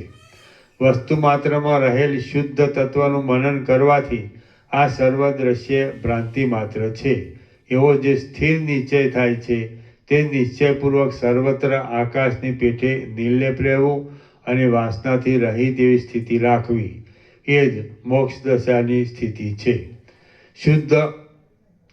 શુદ્ધ અંતઃકરણવાળા પુરુષને વિશે વાસનાના ક્ષયનો ઉદય થાય છે. શુદ્ધ અંતઃકરણવાળા પુરુષને વિશે વાસનાના ક્ષયનો ઉદય થાય છે. આ સર્વ બ્રહ્મરૂપ છે એમ સમજવામાં આવે છે અને નિર્વાણમાં સ્થિર બુદ્ધિ થઈ જાય છે. એટલે અનંત એવી મોક્ષ નામની ઓળખાતી ઉત્તમ શાંતિ પોતાની મેળે ઉદય પામે છે. સર્ગ 194 સમાપ્ત. ઓમ ઓમ ઓમ. પ્રસાદ આપી દો. પાનો નંબર 1705 હા કુલ 1756 છે એટલે 101 પાના રહ્યા ના 101 નહીં સોરી 51 રહ્યા વાહ બિસ્કિટ આપી દે બિસ્કિટ. એટલે કેટલામાં સમાપ્ત થાય 194 194 194 સમજ. હા 195 ચાલુ. 216 છે કુલ હા 216. 216 છે વાહ હવે 40માં આવશે રાઉન્ડ પરમ ચિદાકાશ પરમ જ્યોતિ અખંડ જ્યોતિ આમ ચોખ્ખું છે ચોખ્ખું ચિદાકાશ ચોખ્ખું ક્યાં ગાડી અટકે છે જીતુ પ્રભુ ગાડી ક્યાં ગાંધીનગરમાં અટકે છે ગાંધીનગર હે અટકતી નહીં એટલે ભ્રાંતિ જેવું લાગે કે આ હું છું ને મારી ગાડી અટકશે એવું બાકી ભ્રાંતિ નહીં ને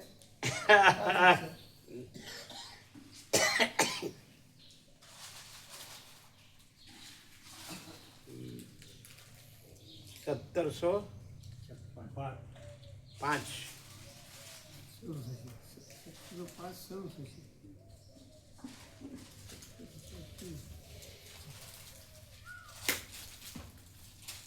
શું બાકી કેવું પડે હો કેવું પડે હો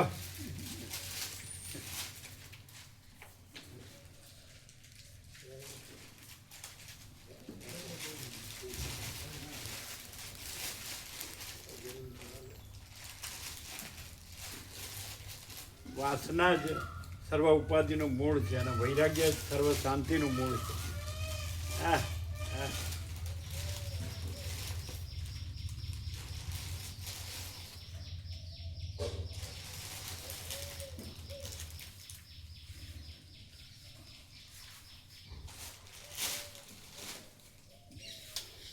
હવે મામા પ્રભુએ બોર્ડ છોડી દીધું એટલે ઉતાવળ નથી કરતા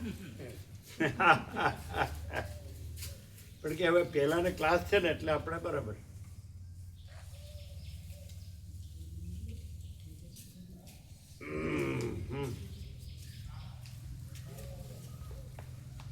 કેવો પ્રકાશ છે પરમ શાંતિ સહજ શાંતિ અને પરમ પ્રકાશ પરમ આનંદ પરમ શાંતિ અનંત પ્રકાશ અનંત આનંદ અનંત શાંતિ આહા આહા કેવો પ્રકાશ છે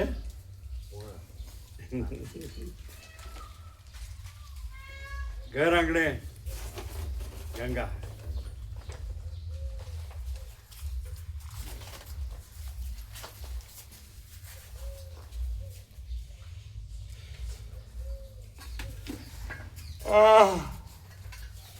ઘર આંગણે મહાચિદાકાશ મહાસાગર કેમ મહાચિદાકાશ મહાસાગર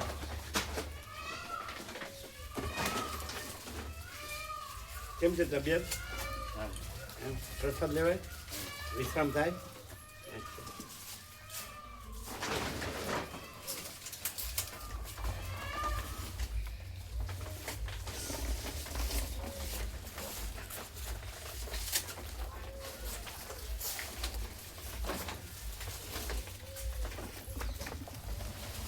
ચલો લાવો લાજો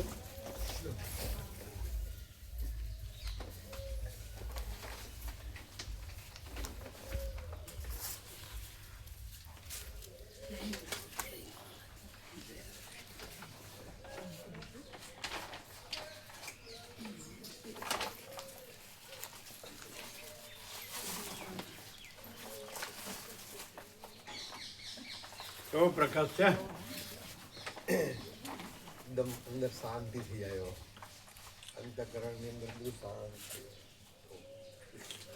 ભ્રાંતિ છે જ નહીં પરમ ચિદાકાશ હું પરમ ચિદાકાશ પરમ જ્યોતિ અખંડ જ્યોતિ છું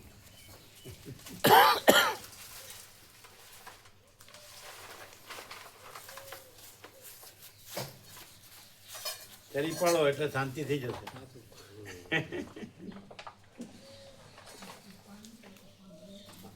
ઓમ ઓમ ઓમ ઓમ.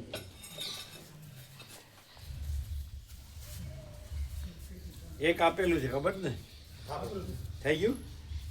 એ ખબર નહીં પૂછવાનું પેલા અરુણ પ્રભુને લખી આપ્યું હતું ને? અરુણ પ્રભુને લખી આપ્યું હતું ને એ એક તો પેલું જે 5 લઈ જવાના હતા જૂના એની પર પેલું લગાવવાનું છે આપણે શું લગાવશું? સ્ટીકર તો એના માટે કોઈ એની એવું વચનામત બને એવું લખાય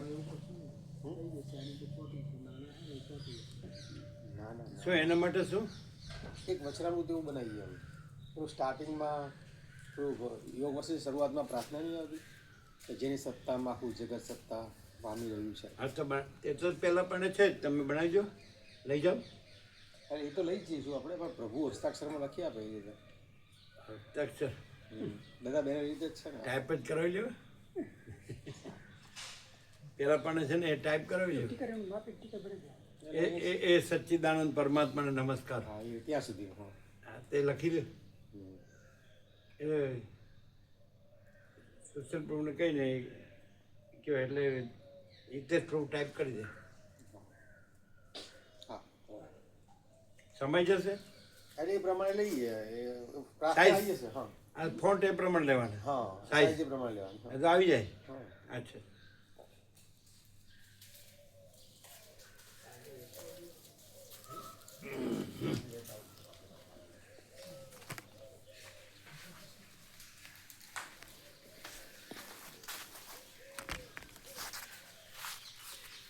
પેલા કે કેમ દેખાય છે, કેમ દેખાય છે, કેમ દેખાય છે, એટલે કે નથી દેખાતું, નથી દેખાતું, નથી દેખાતું.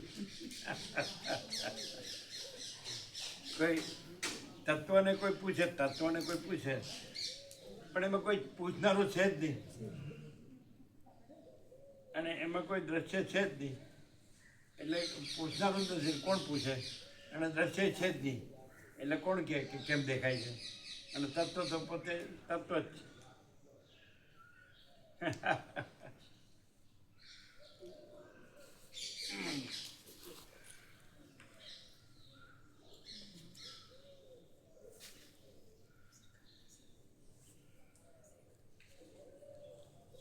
આ પેલા આવે છે સરપંચ પ્રભુ છે નહીં? વિવેક પ્રભુ એવું કંઈક કીધું હતું. એ સરપંચ પ્રભુ છે, સરળ છે, આવે છે. આ યોગ વશિષ્ઠના પહેલાં જે પત્તા ઉપર છે ને એ લાંબુ લાંબુ છે એના કરતાં આ પ્રકાશથી આપણા હસ્તાક્ષરમાં શોર્ટમાં લખી દઉં શું પ્રકાશનું? પ્રકાશથી થોડા શબ્દોમાં આખું પેજ નહીં એટલે એમાં તો ઘણું આખું પેજ છે તેના બદલે પ્રભુ શોર્ટ એના સારું હસ્તાક્ષર સચ્ચિત અમે અરુણ પ્રભુને લખી આપ્યું ને. હા એ થઈ ગયું. આ તો આજે છાપવાનું કહ્યું ને બોર્ડ બનાવવાનું પણ હવે એ તો આવી ગયું છે ને. આ કર એમને સર્વાંતરણ પ્રેરણા છે તો બરાબર. લાંબુ પ્રકાશનું તો અમે લખી આપ્યું ને અરુણ પ્રભુને. હું પરમ ચિદાકાશ પરમ જ્યોતિ અખંડ જ્યોતિ છું, એ આવી ગયું ને 2 દિવસ પહેલા. સચ્ચિદાનંદ લાંબુ અને સચ્ચિદાનંદ આવી ગયું છે. સચ્ચિદાનંદ આવી ગયું છે. સત બરાબર અનંત સર્વવ્યાપી પરિપૂર્ણ પરમ અસ્તિત્વ, ચેત બરાબર અનંત સર્વવ્યાપી પરિપૂર્ણ પરમ ચૈતન્ય, આનંદ બરાબર અનંત સર્વવ્યાપી પરિપૂર્ણ પરમ આનંદ. એ તો આવી ગયું છે. આ કંઈ કરવાનું નથી, છે જ એનું કંઈ કરવાનું નથી, એમાંય કંઈ થતું નથી, અને નથી એનુંય કંઈ થતું નથી. જો હે સો હે. આ તો ભ્રાંતિ હોય ને તો પ્રશ્નો થાય, અને ભ્રાંતિ છે જ નહીં તો પ્રશ્નો છે જ નહીં, અને તત્વ જ છે. એટલે પરમ ચિદાકાશ પરમ જ્યોતિ અખંડ જ્યોતિ જ છે, એટલે પ્રશ્ન જ નહીં.